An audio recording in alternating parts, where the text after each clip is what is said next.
When most of us, picture the federal government at work, we Mhm. usually imagine these high-stakes, made-for-television moments. Oh, absolutely. Like fiery speeches on the House floor. Right, or those late-night voting marathons where everyone is yelling, or maybe a president signing a landmark bill with like 20 different pens while surrounded by cameras. Yeah, all for the highlight reel. Exactly.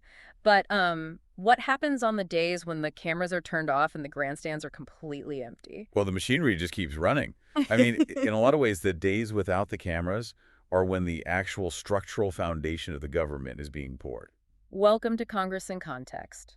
Today we are looking at one of those quiet days, taking a deep dive into the congressional record from Thursday, July 9, 2026. And this is really where the details hide. Right. And just a quick housekeeping note for you listening, this is a completely independent project, and we do this because understanding the mechanics of our government really shouldn't require a law degree. So if you want to help support the production infrastructure that keeps us going ad-free, you can drop something in our tip jar via the Buy Me a Coffee link in your app's show notes. We really appreciate it. So today we are looking at what is called a pro-forma session. Right, which is Latin for as a matter of form, right? Exactly. The Mhm. Constitution basically requires that neither chamber of Congress can adjourn for more than 3 days without the consent of the other chamber. Okay. So to get around that, they hold these very brief sessions just to formally process paperwork, refer new bills to their committees, and receive messages from the president. And they can do all that without forcing members to fly all the way back to Washington to cast votes. Precisely. I always look at the record from a pro forma day as like the receipts and packing slips of the federal bureaucracy. That's a great way to put it. Yeah, I mean, it looks like this massive mountain of dry paperwork, but it reveals exactly what the government is buying, building, and prioritizing. Yeah, the actual inventory moving through the system. So let's look at that inventory, Yeah. starting with the bills that were reported out of committee today. And for anyone who follows this stuff, when a bill is reported out of committee, that is a huge survival milestone. Oh, it's the primary bottleneck. Most legislation just dies in committee. Right. So a bill being reported out means the committee has heavily scrutinized it, they've debated it, and now they're formally sending it to the full House for consideration. But what is really crucial to watch here is how they are reported, isn't it? Yes, exactly. Today, the Energy and Commerce Committee reported out two pretty significant health bills. First was H.R. 8205. That's the one reauthorizing the Accelerating Access to Critical Therapies for ALS Act, right?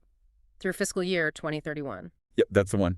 And then the second was H.R. 6238, which establishes the improved initiative within the National Institutes of Health.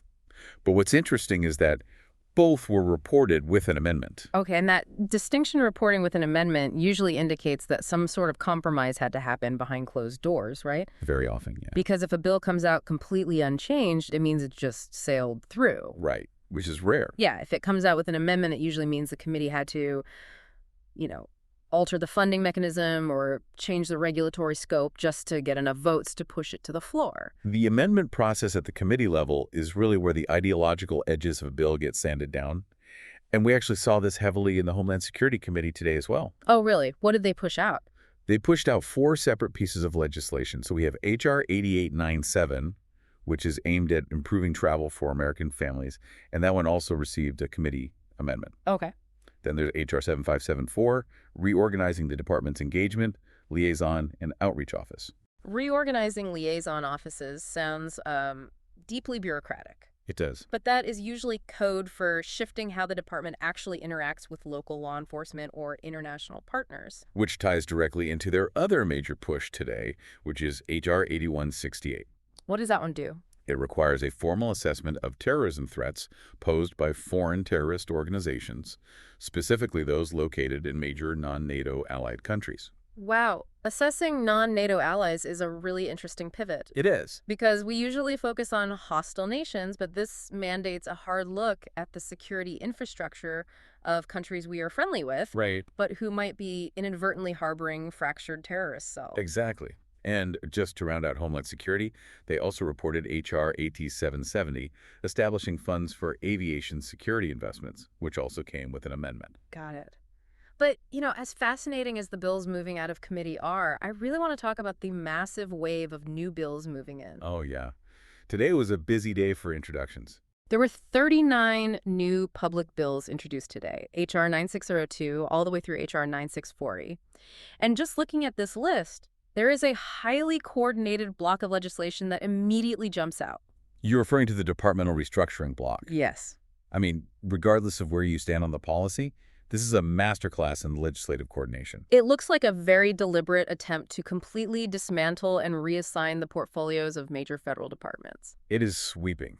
I kind of want to read this list because the sheer scale of it is just staggering. Go for it. Okay, so Representative Baumgartner and Representative Wilson introduced H.R. 9602 and 9603, which move foreign gifts and international education programs under the State Department. Right. Then Representative Owens dropped H.R. 9604, moving tribal education to the Interior Department. Which handles tribal affairs traditionally. Exactly.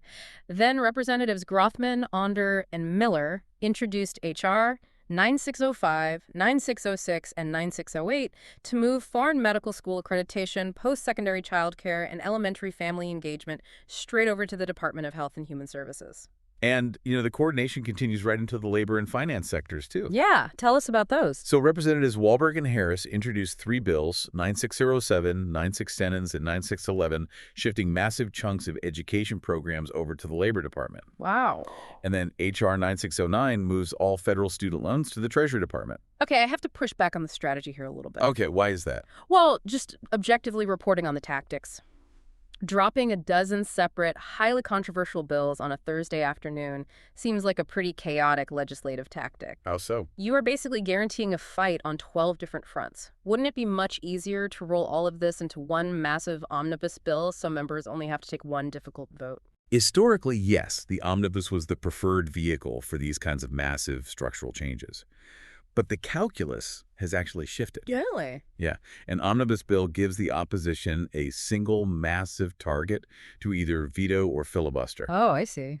By breaking this blueprint into 12 separate bills, the sponsors force their colleagues to vote on individual, sometimes highly popular components. Divide and conquer. Exactly. Mm. A member might fiercely oppose moving student loans to the Treasury, but they might find it very difficult politically to vote against moving tribal education to the Interior Department. That makes total sense. It is a divide and conquer strategy for the bureaucracy. Yeah. And, looking closely at H.R. 9609, the one moving student loans to the Treasury, that is a massive philosophical shift, not just a logistical one. The underlying logic is profound, really. Yeah. Well, think about it.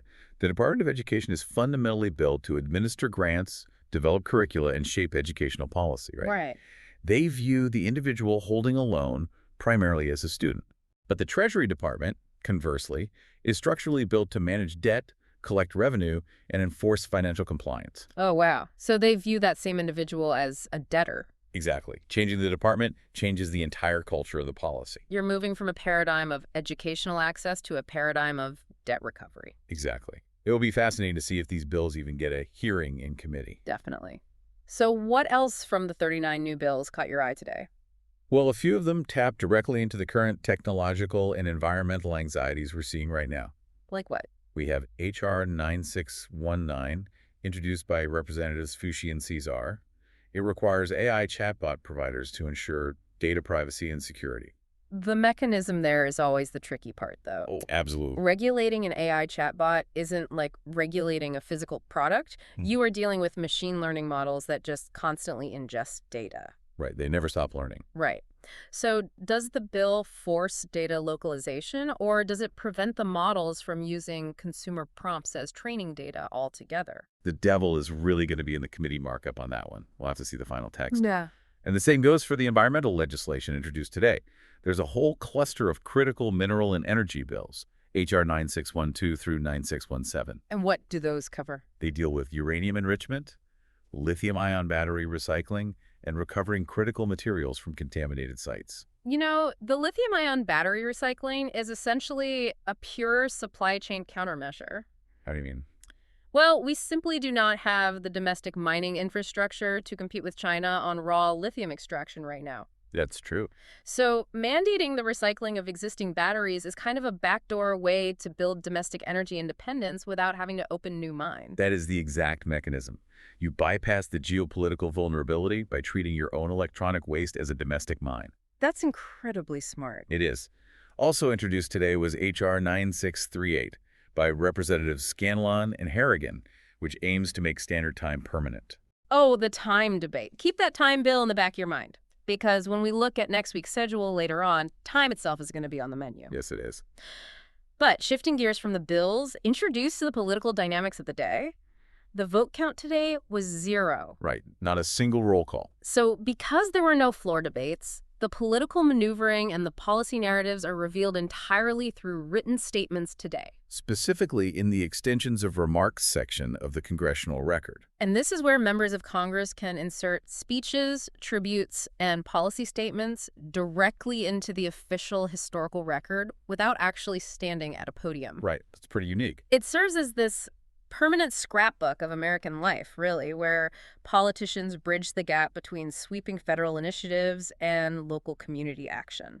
A really prime example of that today came from Speaker Mike Johnson. Oh, what did he insert? He inserted a remark highlighting Louisiana's A Home for Every Child initiative. He noted that Louisiana currently has a ratio of only 48 homes for every 100 foster children. Wow, that's a huge gap. It is. So to close that gap, the state is actually partnering with the Federal Administration for Children and Families to streamline the certification process. They're aiming for 1,100 new foster homes by the end of the year. What really stands out there is the mechanism of policy continuity. What do you mean by that? Well, he explicitly tied this new initiative to a Trump-era executive order called Fostering the Future. Ah, yes. It really shows how an executive order signed years ago physically translates into state-level agency partnerships and community action long after the administration has actually changed. Right, it's the long tail of executive power. Exactly. And we saw a similar dynamic connecting domestic interests to international policy in a remark from Representative Glenn Thompson today. What was his about? He formally honored Ambassador Cindy McCain upon her retirement from the World Food Program. But he framed that tribute in a very specific way, didn't he? He did. He didn't just praise her humanitarian work, he explicitly linked global food aid to the economic success of American agriculture. And the mechanism he cited there is the Food for Peace program. Right. Because under that framework, American-grown commodities like wheat, rice, beans are purchased directly from U.S. producers and then delivered to communities facing famine abroad. It serves a dual purpose. It really does. It provides life-saving humanitarian aid overseas while simultaneously stabilizing commodity prices here at home by purchasing excess yield. So he is using the extensions of remarks to explain to his constituents in rural Pennsylvania exactly why their tax dollars funding an international organization directly benefits their local farms. It's all connected. But that footprint of American influence abroad isn't just about food, though. It is also about geopolitics and sanctions. Right, which brings us to the executive communications section of the record. This is essentially the formal inbox of Congress, where the executive branch formally notifies the legislative branch of its actions. And the inbox today included several routine notifications, like the State Department filed reports regarding arms exports under the Arms Export Control Act. Pretty standard stuff. Yeah, and the Department of Health and Human Services filed their annual reports on the National Maternal Mental Health Hotline and the CW Bill Young Cell Transplantation Program. But buried right in the middle of those routine filings is a massive geopolitical shift. Yes, HDoc number 119168. It is a communication from the president transmitting a certification rescinding Syria's designation as a state sponsor of terrorism.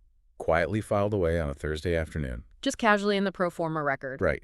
And rescinding a state sponsor of terrorism designation unravels a massive web of economic sanctions and banking restrictions. It implies significant back-channel diplomacy and a fundamental shift in Middle Eastern alliances. Absolutely. But just objectively speaking on the process, how does a president actually do that mechanically? Can the executive branch just unilaterally cross a country off the terrorism list without Congress voting on it? Well, it is a statutory mechanism. The president does have the authority to rescind the designation, but they must submit a formal report to Congress. Okay, and what does that report have to say? It has to state that the government in question has not provided any support for international terrorism during the preceding 6 months, and that they have provided assurances they will not support it in the future. I see. But, crucially, The president must submit this notification 45 days before the rescission actually takes effect. Oh, so the clock starts ticking the moment this document is published in the congressional record today. Exactly. Congress has 45 days to pass a joint resolution blocking the rescission if they disagree with it. That's exactly right. So that explains why it was filed today during a quiet Pro-Forma session. It starts the statutory clock while most of the legislature is actually out of town. The timing of executive communications is often just as strategic as the content itself. Wow. Well, while the Syria news is obviously massive on a global scale, I kind of want to pivot back to the human element in those extensions of remarks. Yeah, there were some really touching ones today. Because alongside these massive geopolitical shifts, there are deeply personal local stories that are now immortalized in the federal record. Right. Representative John Larson honored a man named Joe Caminiti from Bristol, Connecticut. Joe is a 101-year-old World War II veteran, a Marine who stormed the beaches of Iwo Jima. And the record actually details that he was part of the 10th wave amphibious landing. The mechanism of those landings was just brutal. He was driving an amphibious tractor that stalled on the beach under heavy fire from Japanese snipers. Wow. And instead of seeking cover, he got out, repaired the engine while under fire, and then spent the next day shuttling soldiers and supplies while evacuating the wounded. That is incredible. And at the age of 100, in 2025, Joe traveled back to Iwo Jima for a remembrance service, carrying the names of the 100 soldiers from Connecticut who died in that battle. And now that legacy is permanently etched into the exact same historical document that tracks our foreign policy. It's amazing. We also see the preservation of cultural history that might otherwise be completely lost. Oh, like what? Well, Representative Frederica Wilson honored the original Florida Hall of Fame highwaymen. Who were they? This was a group of 26 self-taught black landscape artists operating in the 1950s. Oh, I've heard of them. Because of segregation, the established art galleries refused to exhibit or sell their work. Right, so they circumvented the establishment entirely.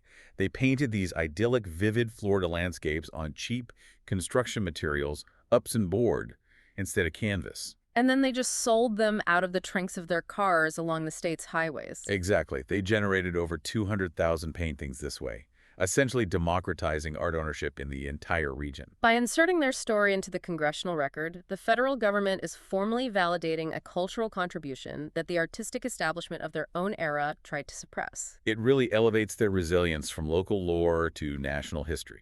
We also have a story about the next generation, too. Representative Lisa McClain recognized a 12-year-old boy from Michigan named Benjamin Welser. Oh, yeah, I read that one. He has significant medical challenges, but holds this deep admiration for law enforcement. He initially just requested a few police patches from them. And they went way above and beyond. They really did. U.S. Customs and Border Protection partnered with the Michigan State Police to give him a full tactical demonstration, a K-9 unit meet and greet, and a helicopter flyover. It really demonstrates a level of community engagement from federal and state agencies that rarely penetrates the national news cycle. But clearly matters immensely to the district representative. Absolutely. So you have a 101-year-old war hero, a group of rebel artists from the 50s, and a 12-year-old kid, all sitting in the same daily document alongside the rescission of terrorism designations for Syria and a sweeping blueprint to restructure the federal government. That is the congressional record for you. And all of this paperwork today sets the stage for the actual legislative combat happening next week, because both the House and the Senate have adjourned until Monday, July 13th, 2026. Yes. And the Senate is scheduled to move immediately into judicial confirmations, which remains one of their most impactful, albeit quiet, constitutional duties. Who are they voting on? They are holding confirmation votes for Matthew A. Schwartz to the Second Circuit Court of Appeals and Arthur Roberts Jones to the Southern District of Texas. Confirming federal judges reshapes the judicial landscape for decades, so that's a big deal. Huge deal. Meanwhile, the House Rules Committee is preparing for a deeply philosophical showdown on Monday afternoon. Ah, yes. The battle of the clocks. Here's where it gets really interesting. Earlier, we noted that H.R. 9638 was introduced today to make standard time permanent. Right. However, the Rules Committee is scheduled to take up H.R. 139, which is the Sunshine Protection Act, which historically aims to make daylight saving time permanent. And the Rules Committee is basically the traffic cop of the House floor. Exactly. By deciding which of these bills receives a rule, which is the parameters for debate and voting, they are effectively deciding which version of time the House will formally consider. It is quite literally a legislative battle over how the sun dictates human behavior. And people dismiss it as this trivial annoyance about losing an hour of sleep, but the implications are massive. Oh, yeah. Agricultural sectors rely on specific morning light. Public health experts point to the circadian rhythm disruptions of daylight saving time, linking it to increased heart attacks. Right, and the energy sector models their entire power consumption based on evening daylight. So the Rules Committee isn't just debating clocks, they are debating the rhythm of the American economy. Also on the schedule next week, the Veterans Affairs Subcommittee on Technology Modernization is holding a critical hearing on the implementation of the PASS-CT Act. What are they focusing on? Specifically, they are scrutinizing how the VA is modernizing its technology infrastructure to process the massive influx of disability claims related to toxic exposure, like burn pits. You know, the PASS-CT Act was heralded as a monumental legislative victory for veterans. But passing a law is really only the first step. Exactly. Because if you feed 500,000 new, highly complex medical claims into a 1990s-era IT system, the system crashes. You can't handle The it. execution becomes the policy. If the technology fails, the legislative victory is meaningless to the veteran waiting for their benefits. That hearing is going to expose the friction between congressional intent and bureaucratic capability. Definitely one to watch. So we have covered the strategic restructuring of federal departments, global sanctions, the battle over time itself, and the personal histories woven into the record. It's been a busy pro-forma day. But the ultimate goal of understanding this process is participation. For you listening, if the mechanisms we discussed today sparked your curiosity, the system is designed for you to verify it yourself. Absolutely. You can read the raw text of the AI chatbot privacy bill, the critical mineral recycling proposals, or the dueling bills over daylight saving versus standard time. Just go to congress.gov and search the bill numbers we mentioned. The text, the sponsors, and the committee assignments are all public information. And when you read those bills, contact your representative. Yes. Tell them exactly what you expect them to do. If you have strong feelings about moving student loans from the Department of Education to the Treasury, call their office and reference HR 9609. Civic participation goes far beyond casting a ballot on Election Day. You are their employer. Demand accountability on the specifics, not just the talking points. Having the specific bill numbers and understanding the committee mechanisms makes your advocacy vastly more effective. You basically bypass the generic constituent inbox and speak directly to the legislative reality. It makes a huge difference. We are deeply grateful that you spend your time getting informed with us. As a reminder, if you want to help keep this civic education resource sustainable and completely ad-free, please consider clicking the Buy Me a Coffee link in your app's show notes. Every contribution helps us keep the microphones on and the research deep. It really allows us to continue parsing the daily machinery of the government so you have the context you need. Definitely. So, as we wrap up today's deep dive, we want to leave you with a final thought to mull over.